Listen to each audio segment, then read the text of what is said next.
Okay, so here we have our louvers. A few different options for you to have a quick look at. With louvers, there's two main sizes. There's a 152mm blade and there's a 102mm blade.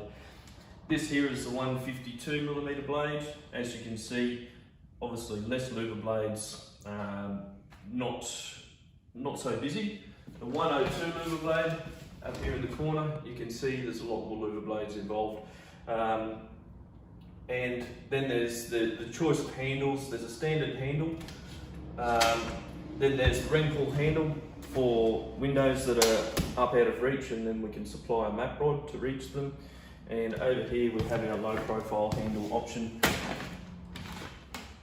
So louver blades do come in a locking option. Also too, you can have your glass louver blades, you can have a timber louver blade, and you can also have aluminium louver blades in different colours.